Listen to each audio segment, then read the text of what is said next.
May I request brothers to occupy the front seats first?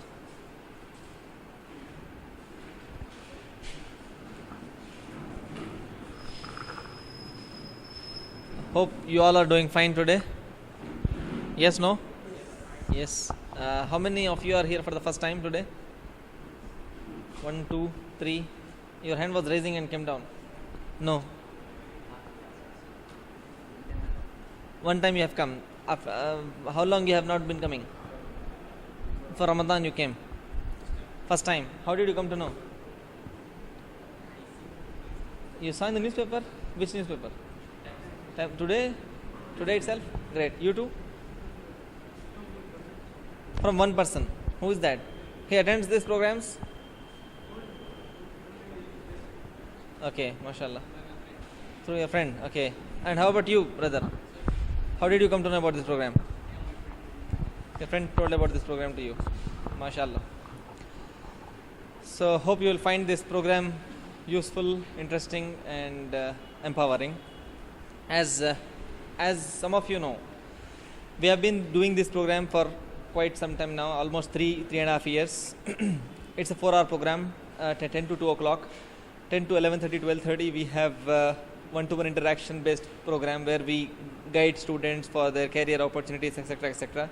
And thereafter, from 12:30 onwards, we have planned program which will help us understand our religion more clearly, so that when we go out, when we rub our shoulders, when we move among people, those who are of not our religion and those who have some biased ideas, some not so true ideas about our religion, we may be, first of all, we may be comfortable in presence of them. See, the thing that we need to represent Islam and convince them about Islam's benefits comes later. First of all, let us learn to be comfortable with our religion first. Given the current circumstances, the difficulties in which we are living, I feel personally also that there is a lot of difficulty in carrying yourself as a Muslim, because people would keep judging always. They listen to something, they read something else, and they make an opinion of themselves. Yes, no? I hope you agree with me. Yeah? So we have planned this program so that first of all, I come to an ease. We come to an ease. Ease means एक हम जो है comfortable हो जाएं पहले अपने मज़हब के मुतालिक. Okay, so that we don't develop any kind of misunderstandings, misconceptions about our own religion. Okay, because when talking about religion with even Muslim friends of mine, sometimes I found some of them are a little confused about some issue. How can it be there in Islam like this, something like that stuff? Because some of their non-Muslim friends or somebody else expressed some doubts, some confusions about religion, and because our brothers were not fully informed, they were not having sufficient answers for it, they themselves developed a doubt in it. I am making sense?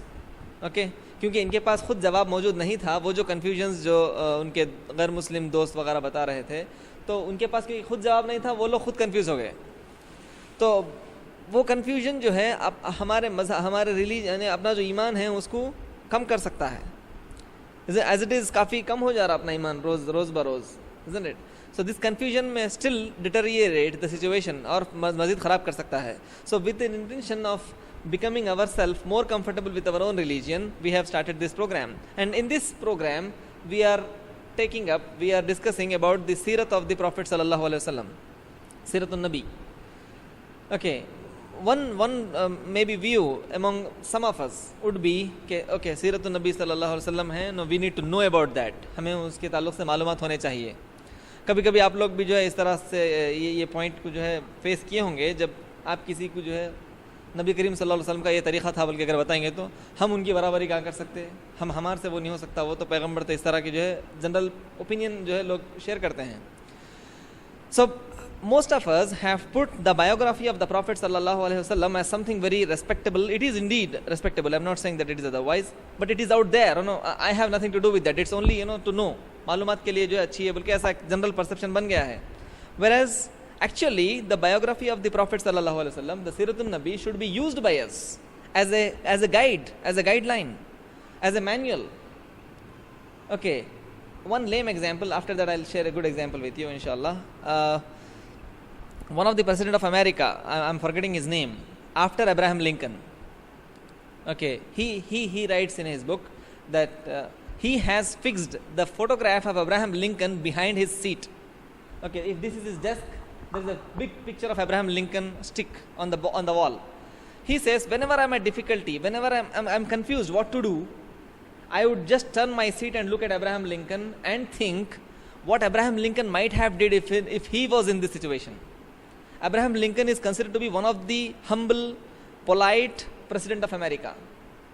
Okay, among some other American presidents. So he would think what Abraham Lincoln would do, and he would decide that way. Similarly, I have learned from one of my uncle that he knew some of his teacher who would say him that whenever you are at a situation, when you are in a situation and you are confused, क्या करना चाहिए अब, परेशानी हो रही है decision लेने में, तो just imagine what the Prophet ﷺ has suggested or what he would have did if he was in a similar situation, and that will open a lot many doors for you, to think and decide. Am I making sense? Yeah. तो सीरतुन नबी सल्लल्लाहु अलैहि वसल्लम जो है, it is not only to be understood or learnt as a story, some great historian story. No, it shall be our guideline. It shall provide us the basis for our own actions, our own behaviors. How the Prophet sallallahu alaihi wasallam used to behave, used to live. We'll take a break for azan. The Sirat of sallallahu alaihi wasallam is actually a guide to us. We shall be thankful to all the scholars and historians who have preserved the details of the biography of the Prophet sallallahu alaihi wasallam, and it has come to us. If they were not there, maybe we would not have received it. We would not know how the Prophet sallallahu alaihi wasallam spent his life.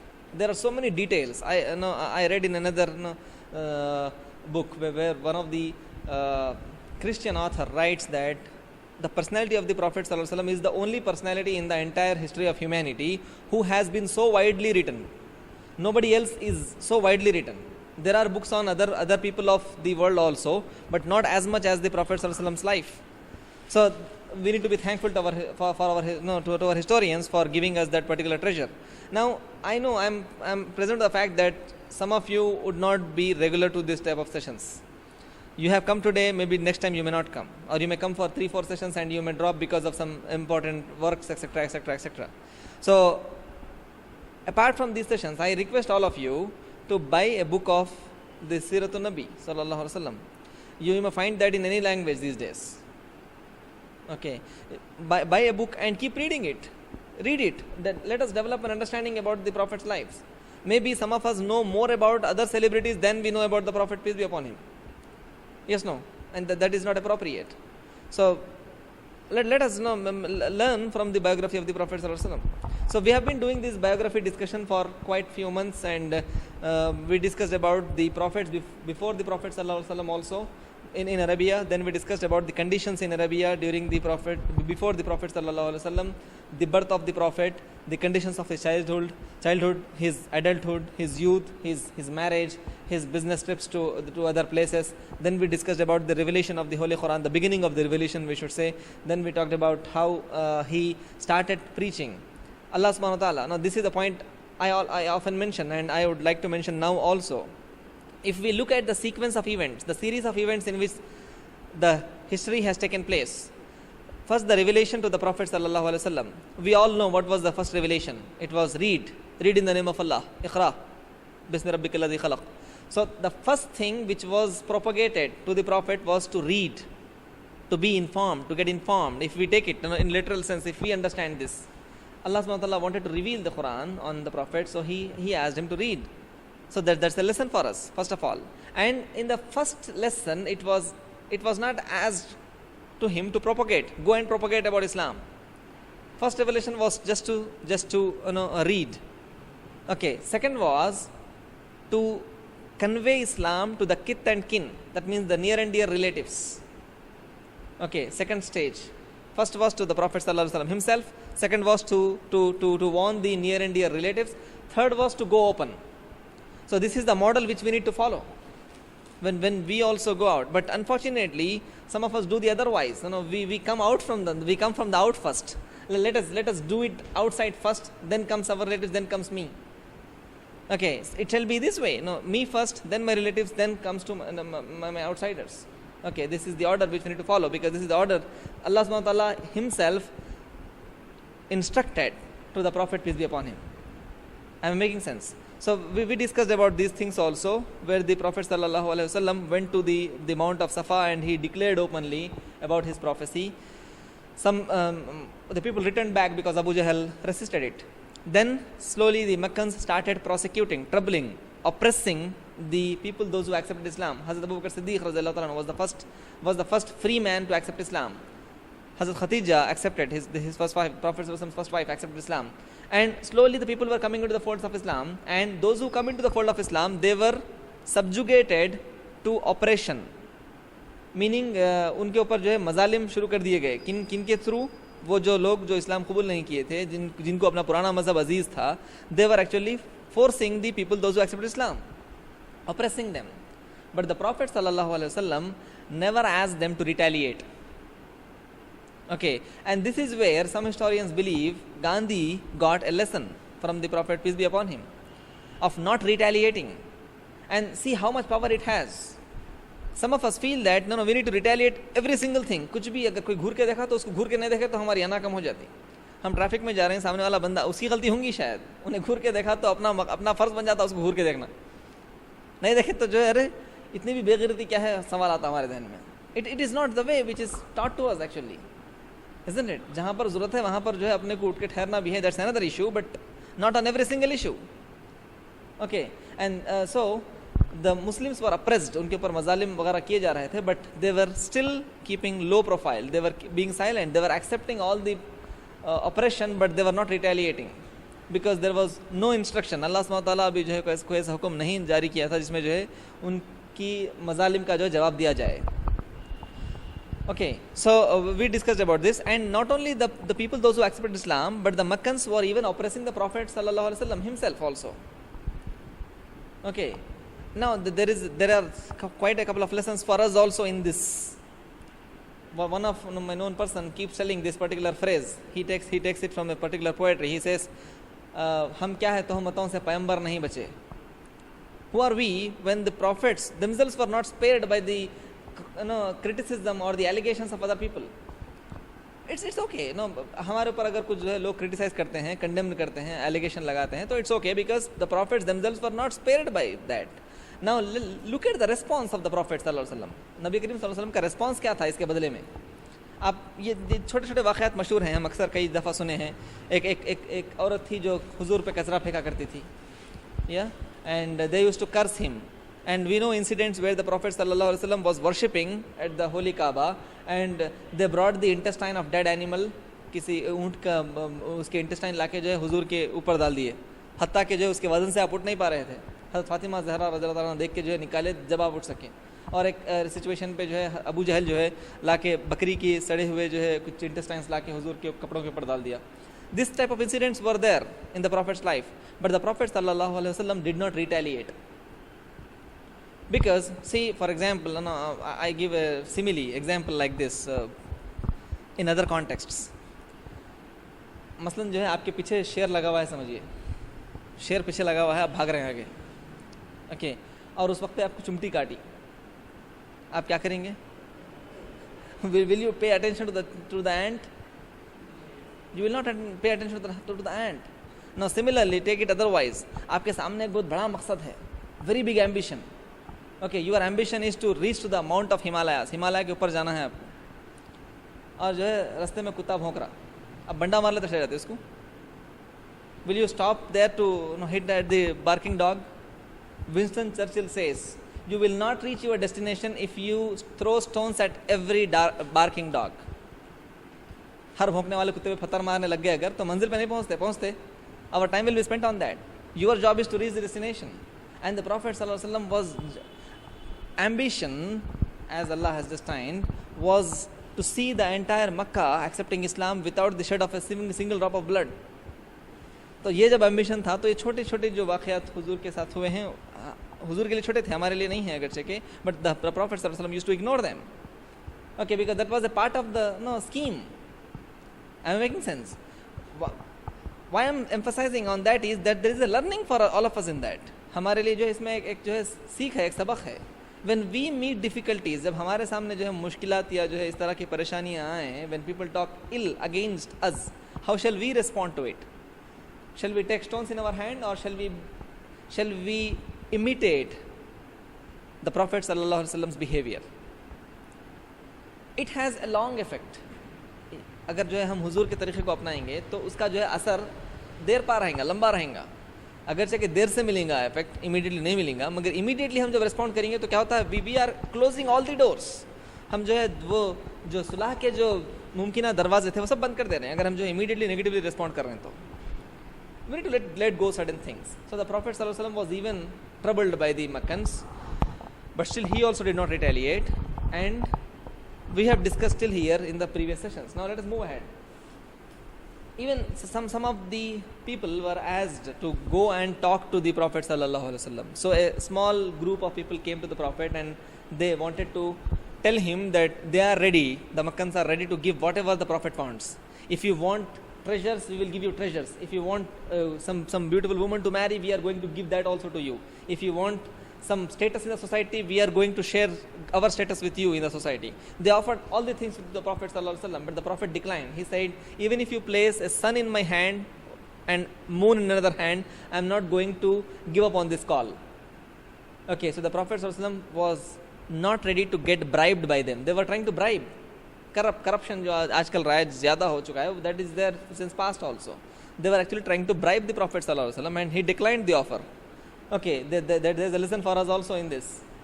Okay, now moving ahead, they went to the uncle of the Prophet ﷺ also, Abu Talib. He also declined.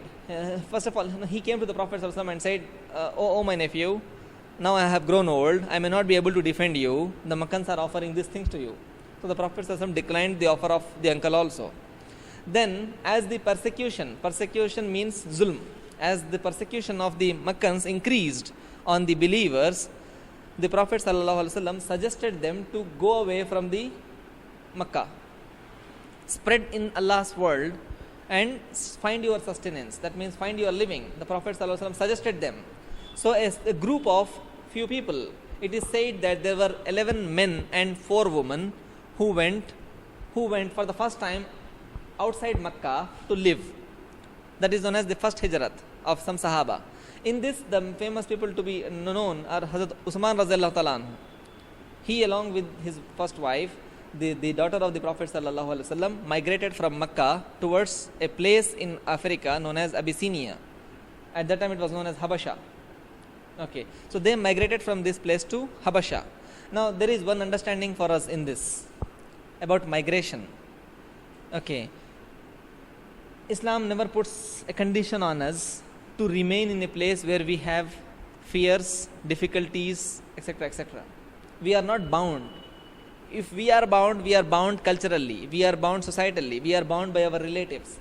यहाँ छोड़ के कैसे जाएंगे बोल के. But Islam never puts a condition on us not to move out from one place to the other. Okay, on the day of judgment, if some people say, Ya Allah, no, I wanted to actually practice your religion, I wanted to be good, do good, etc., etc., but the people in my locality, my society never allowed me to do so. So then Allah will ask us, if some of us tell that reason, Allah will ask us, was my land small to you, not to move away from that place? That means there is an indication to us. If we are in a difficult situation, if we are in a locality where we are finding it difficult to actually be, it's good that we spread goodness in that society also. But if we are not empowered, one solution offered to us is, let us protect ourselves first, move away from that place. I am making sense. So the small group of Muslims migrated from Makkah to Habasha. The Prophet ﷺ chose this place, Habasha, because there was a king by name Najashi. In English is known as Negus. So he was considered to be a just king. He was a Christian by religion, but he was a just person. Just means a person who insaf pasand, adl pasand insan tha, Raja tha, Negus or Najashi. So the Prophet ﷺ suggested the companions to go to Najashi, who was a just king. So all of them went there and they were living there. The Makkans felt that maybe if they are safe there, they will spread their religion and tomorrow they may become powerful. So the Makkans conducted a meeting and they decided that some people should be chosen who should go to Habasha meet the king Najashi over there and tell him about the Makkans, those who have migrated from Makkah to Abyssinia, to Habasha, and bring them back from there. Extradition. Extradition is bringing back the people from the foreign land to your own place. That's extradition. So they decided, a group was chosen, and among them Hazrat Amr bin As and Abdullah bin Rabaya. These two people were chosen to go to Najashi, to go to Habasha and bring the people back. Okay. One more thing. Among the noted people, apart from Hazrat Usman, was Hazrat Jafar bin Abu Talib, the brother of Hazrat Ali Razar. He was also among the people, those who migrated from Makkah to Abyssinia, to Habasha. Okay. So these two men goes to Najashi, they go to his court, they go along with lot many gifts. They take some gifts to Najashi and they offer the gifts to him, and they say that, O king, in your kingdom there are some people, those who have come from our place, that is Makkah. They have left the religion of their people, and neither they have accepted your religion. They have come up with a new religion and they are living in your place. And we fear that if they are not stopped, then they will not only spoil our religion but your religion also. They wanted to provoke Najashi against Muslims. So Najashi was little cautioned. He called all the people, those who are actually practicing Islam, and they all came to his court. Against the practice, it was the practice during those times to bow, to do a sajda to the king. Okay, but Hazrat Jafar Sadiq Razallahu Ta'ala and the other people did not actually do the sajda, but they only respected him. They only greeted Najashi, and they stood in the court of Najashi. And these people were all making allegations against the Muslims. So he asked the Muslims, Najashi asked the Muslims, what is your religion? Tell me about that. Whatever these people saying is true. Then Hazrat Jafar Sadiq took the initiative and he started telling Najashi about Islam. Hazrat Jafar bin Abu Talib said, O king, we were in a state of ignorance. हम जो है ignorance में थे, and the Prophet Muhammad, peace be upon him, he brought us out from the ignorance to the light. Okay, Najashi asked, what does he teach to you?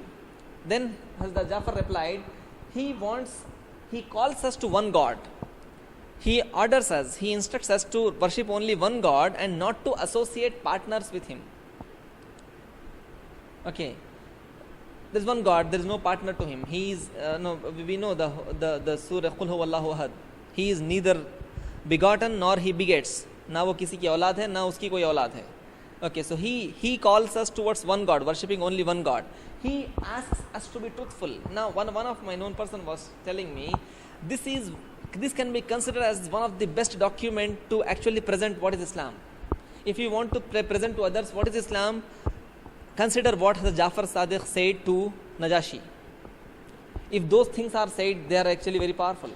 Okay, so let us enumerate what he said and where we stand. See, it's not only about some of us unintentionally, unwillingly, without paying attention to do these things actually, what I'm just now mentioning. That is, we do not actually practice, but we say this is what it is. Okay, the other day when we attended a lecture of Sheikh Nuh, he was quoting an incident which happened somewhere in America. The father is saying to the son, son, Islam is such a beautiful religion. Islam calls for peace. Islam does this. Islam is that. Islam is. He was praising everything about Islam, and he was saying Islam is a religion of peace. Then the son asked, Father, if Islam can do so much good things to the world, why it has not brought peace in our home, where you and mom keeps fighting always? There is a good lesson in that. If Islam can do so much wonders in the world, it has got nothing in our home good. हमारे घर में कुछ भी भलाई नहीं लेके आया, आप लोग दोनों लड़ रहे. It's an eye opener for us. Or whatever we talking about Islam is happening with ourselves first. I'm not saying Islam is at fault at this. We are at fault. We are not actually using the principles of Islam. So when we say that we need to present Islam in the way Hazrat Jafar Sadiq presented, I mean not only for the sake of presentation, but for the sake of actually being that. First of all, let us be that what Hazrat Jafar Sadiq says Islam is. Then we can say, okay, Islam is this. Otherwise, it will be like an empty vessel. with nothing inside but making noise. Okay, so he says the Prophet calls us towards one God and not to associate partners with him. The first principle of Islam, okay, of worshipping only one Allah subhanahu wa ta'ala and not associating partners with him. Well, second, I was reading another book by another Christian author, where he is talking about the Prophet, peace be upon him. Although he was a critic, he is a critic of the Prophet. While talking about association means shirk, doing shirk. Not to associate partners with Allah means not doing shirk. So this is another critic. Critic means तनखीद करने वाला, हुजूर की तनखीद करने वाला अपनी book में लिख रहा कि he writes, Islam is the only religion which could maintain its monotheistic characteristic. वहदानियत, एक अल्लाह की इबादत करने में कामयाब होने वाला वाहिद मजहब है इस्लाम. Okay, and he writes how it is possible that Islam is the only religion whereas other religions got contaminated. Other religions before Islam also called towards one God, but they are contaminated now. There are so many people, idols or other demigods which they have made and they worship them. So Islam is one. How? He says the Prophet himself, in fact, disassociated himself. खुद रसूलुल्लाह सल्लल्लाहु अलैहि वसल्लम अपने आप को जो है उससे डिसोसिएट कर लिए, यानी कि खुद मेरी भी इबादत करो से जो है लोगों को रोके जब तक. I am making sense? When he himself dissociated himself with God, जबकि हुजूर खुद अपने आप को खुदा से जुदा कर लिए, अलग कर लिए, डिफरेंशिएट कर लिए in the matter of worship. How can Islam become a religion with association? एक शिर्क का मजहब कैसे बन सकता है? एक Christian critic is saying this. I am making sense? Okay, so moving ahead, he says he calls us towards being truthful. हमें सच्चाई की तरफ बुलाते हैं. Let us analyze ourselves. Are we the one? Are we truthful? Are we being truthful? Classifying truthfulness and lies, we can find a spectrum of people. In the sense, कई किस्म के categories जो है हम सच्चे और झूठे लोगों की बना सकते हैं. At one extreme end, there are absolute liars. जो हमेशा झूठ बोलते हैं. At one this side we should say, left hand side. At one extreme end we have people, those who always tell truth. अब इसमें बीच में जो है हम कहीं पे आते हैं. We fall somewhere in between. Okay. For some of us, truth and lie matters only in important things. Okay, जब गवाही दे रहे हैं उस वक्त ही सच्चे रहना, ये जो है कॉन्सेप्ट एक कैटेगरी के लोगों का है. दूसरे छोटे मोटे बातों में जो है झूठ चलती रहती है हमारी. मसलन 10 मिनट किसी का वेट करे तो 15 मिनट वेट करे बोलते हैं, and we don't care it also, we don't mind, क्योंकि उसका असर नेगेटिवली नहीं पड़ रहा किसी के ऊपर. Making sense? 10 मिनट अगर रास्ता ढूंढे तो 15 मिनट 25 मिनट ढूंढ रहा बोलते हैं, 5 मिनट इधर उधर कर देते हैं. That's also a lie. Yes no, that's a lie. And because this lie is not harmful, क्योंकि ये झूठ जो है नुकसानदेह नहीं है, we take it easy. whereas a lie is a lie. I am making sense? The Prophet peace be upon him said, a Muslim can be anything but he cannot be a liar. So let us see, where do we stand? हम कहाँ पर रुकते हैं? Are we truthful? Are we liars? Okay. So what is Islam? Islam is being truthful. And second is, he asks us, the Prophet asks us to assist our relatives. अपने रिश्तेदारों को assist means to help them if they are in difficulty. We need to understand that this is what the teaching of Islam is. From the time Islam was actually introduced to the people. Are we doing that? Are we assisting our relatives? Is the big question. Okay, some of us do that, but we have a problem when our relatives do not thank us. Okay, and we stop doing any service to them when they stop thanking us, or when they do not thank us. That's not a condition. We are not supposed to assist our relatives only if they thank us. We are supposed to assist our relatives because it is Allah's order. In order to please Allah subhanahu wa ta'ala and the Prophet peace be upon him, we need to assist our relatives. I am making sense? Even if they are not thankful to us. So this is one thing which he said. Thirdly, he said, be good to your neighbors. Doing good to our neighbors. The companions of the Prophet said that the Prophet sallallahu alaihi wasallam was so generous in talking about the rights of the neighbors that we feared that someday he would say that the neighbor would have a right in your property also. हुजूर सल्लल्लाहु अलैहि वसल्लम पड़ोसी के बारे में इतने हुकूक बताया करते थे कि सहाबा को डर होता था कि कहीं जो है प्रॉपर्टी में भी हिस्सा दियो बोल के कहीं नहीं बोल देते क्या बोल के. So many rights a neighbor has over us. So, but how is our behavior when compared to our neighbors? Even see, even if the neighbor is a non-believer, if the neighbor, अगर पड़ोसी हमारा जो है अल्लाह को नहीं मान रहा है, even if he is not believing in the Prophet, even then we have rights to be given to him. The Prophet ﷺ, when he used to instruct that when you get some meat, अगर घर में जो है गोश्त पका रहे हैं, तो put some more. If you cannot bring more meat, put some water into it, so that at least you can give a share of the curry to your neighbor. And he would instruct, if you cannot afford to bring fruits to your neighbors, do not throw the skins of the fruit outside your home. अगर मौज आया घर में तो मौज के छिलके बाहर मत फेंको. क्यों? Because the neighbor's son would see the skins, छिलके, fruits के छिलके, and he may feel deprived. Okay, we need to help them. If we are not in a position to, we shall not boast our position. Where do we stand? I'm making sense. So Islam preaches us to be good to our neighbors, even if they believe in Allah or do not believe in Allah. Secondly, to abstain from wrong things. गलत काम करने से. अभी this is a very broad point. गलत, not to do wrong things. He abstains us from doing wrong things. What do you mean by that? Wrong thing. What is the wrong thing? What's the wrong thing according to us? Before we ask any mufti or any scholar what is wrong and what is right, let us ask our heart first.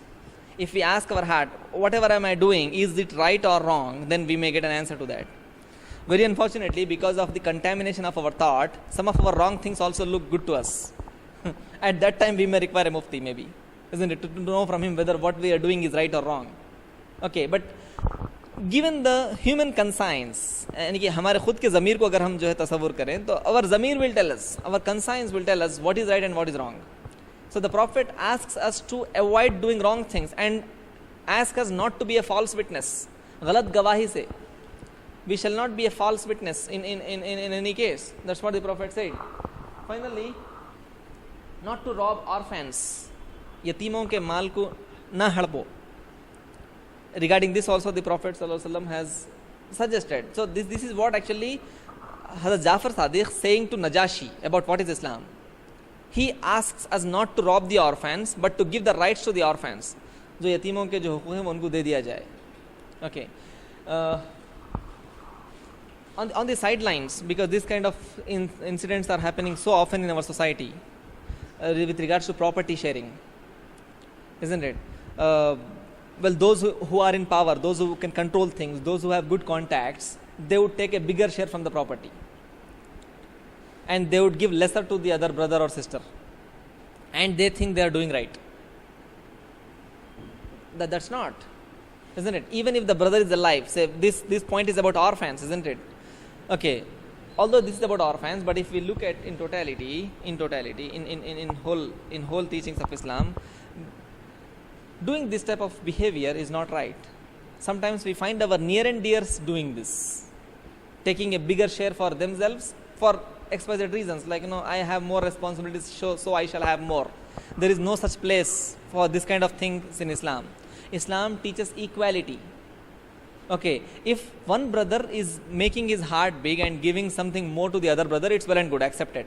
But only because you have got more responsibilities and the other brother has fewer responsibilities, this does not give you a bigger right than your brother. Equal rights. If the brother wants to give some of his share to you, well and good, accepted. Okay, and finally, the Prophet asks us to pay zakat. We know what is zakat. Zakat is 2.5% of the wealth we have from 1 year to be given to the poor people.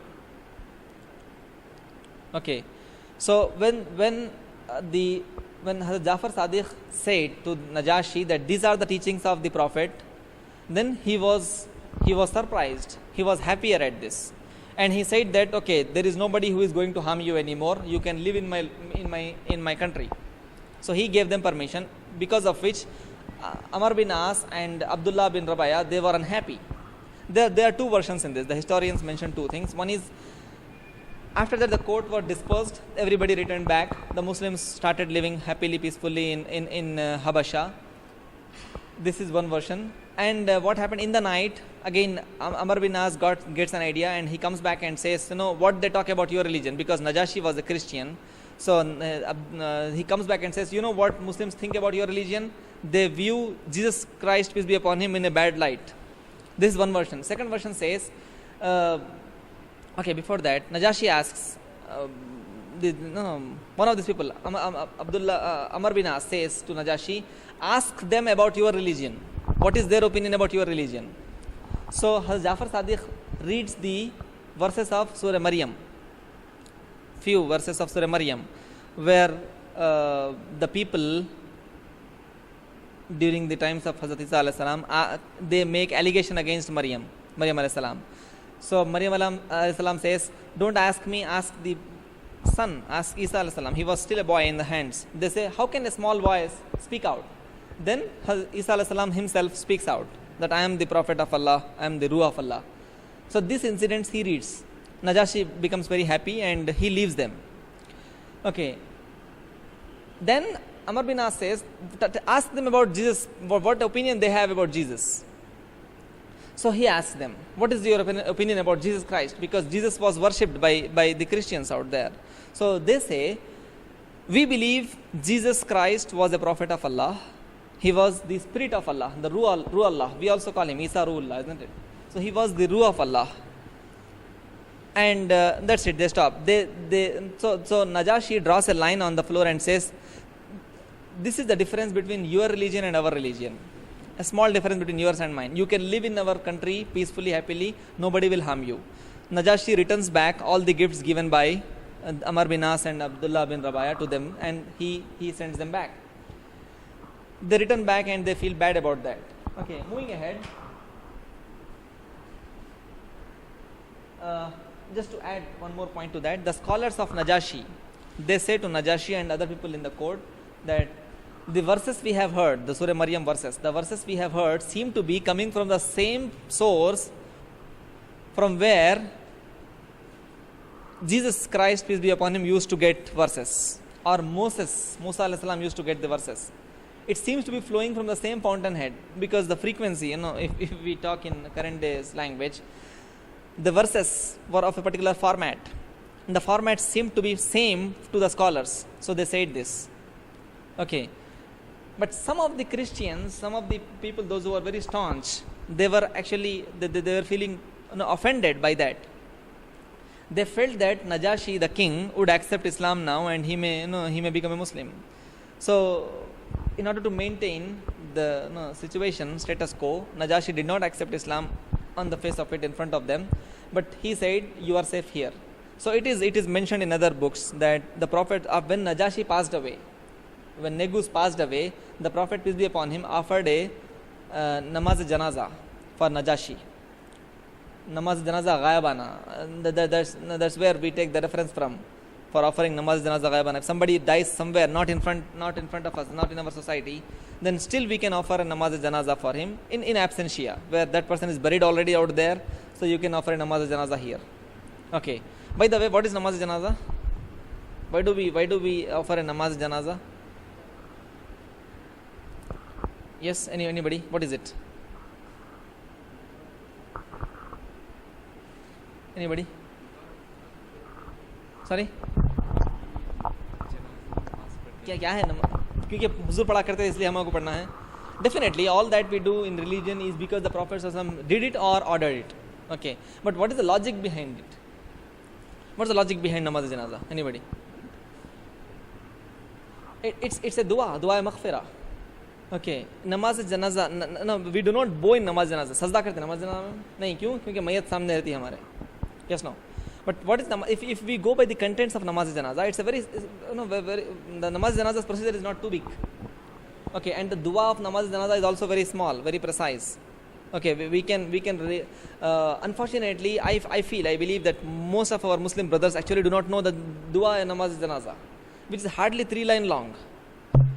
Okay, and what happens is most of the times we keep offering namaz janaza, but we are rather doing it incompletely. Namaz janaza is farz kifaya. Farz kifaya means if one person offers that, it's okay, you will not be questioned. If nobody offers namaz janaza, then you will be questioned on the day of judgment. Why you did not offer namaz janaza? So if some of your friend or brother or uncle who is offering namaz janaza along with you, and he knows it perfectly already, even if only Imam Sahab knows it, nobody else behind in the rows knows how to offer namaz janaza, and he offers namaz janaza, it's perfectly alright, it's done, no questions asked.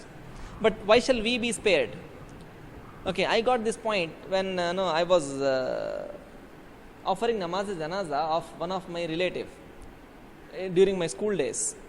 Then I felt that he is my relative, and if I do not know, I did not knew that namaz janaza then, the verses, the specific dua of namaz janaza then. I felt it's too bad on my part. So some of our family members keep dying, some of our relatives keep dying, and we just go and stand there like laymen. Why are we standing there for offering a dua for him, or to show to the world? Let us ask this question to ourselves. And the second answer is right. What will happen if I don't stand? If you do not know how to offer if I do not know how to offer namaz janaza, I should keep away. But I don't keep away, I stand in the row. If I don't stand, people will question me.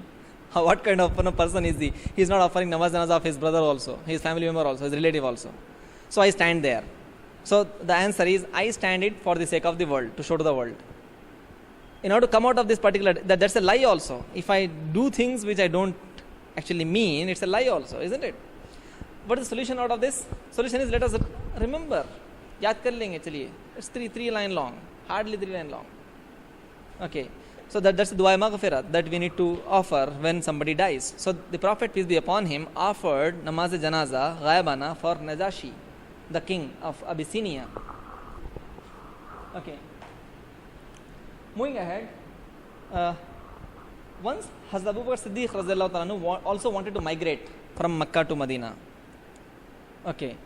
And as he was readying, as he was moving out, one Ibn Daga, one Arab person meets him on the way and says, "Oh Abu Bakr, where are you going?"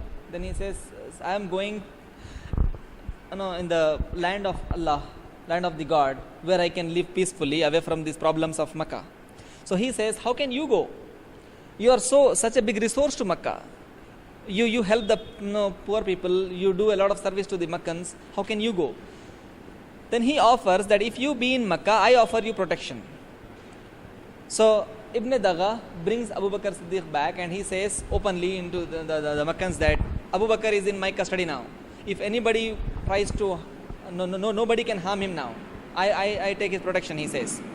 But the Makkans put a condition. Okay, we don't have a problem in having Abu Bakr with us, but the thing is, there's a condition. The condition is, he should not read Quran loudly. If he wants to read Quran, he can read Quran in their homes, because the verse of the Quran would actually mesmerize, in one way affect very positively, very strongly on the minds of people. So he puts a condition, you cannot read outside. So he tells Abu Bakr Siddiq radhiyallahu anhu that if you want to read Quran, you read Quran in your four walls, but not outside. So Abu Bakr Siddiq does that for a few days, but he realizes that how can such a good message be restricted to myself? So he starts reading it loudly. And the loud voice of the Qiraat used to come out of the home of Abu Bakr Siddiq radhiyallahu anhu, and the women and the children passing by, they would stop there and listen to what Abu Bakr Siddiq was saying, reading, and that would affect them positively. And this agitated the Makkans, and they go to Ibn Daga and say, now Abu Bakr Siddiq has come out of his agreement. He is not reading Quran calmly, but he is reading it loudly. So he goes to Abu Bakr Siddiq and says, "Oh Abu Bakr, if you continue doing what you are doing, then I will lift my protection from you." Abu Bakr Siddiq says, "If you want to lift your protection from me, you can do so. Allah is there to protect me." Then he starts reading Quran the way he used to do. Okay, we stop here. It's 5 minutes for namaz Jamaat. Jamaat is there at Masjid opposite to Asra Hospital. It's at 2 o'clock. We can just go and offer namaz by Jamaat over there, Zohar. So I suggest all of you, request all of you to keep coming to these sessions. This may help us in understanding our religion more clearly. And also, if you have got any queries, any issues, any points which you think need to be discussed, then I request you to bring that to our knowledge so that we can discuss that too. Any questions if you have, any precisely, we have 4 minutes now. If you have any question which is actually troubling you, sometime in the past, then you can just throw it out. We would see if we can get an answer. If not, we can get it the next week. Any questions from you about Islam or the Prophet Sirat, etc., etc.? Brother, you don't have a question? It seems you have one. No questions? Anybody else? Jazakallah khair. Assalamu alaikum.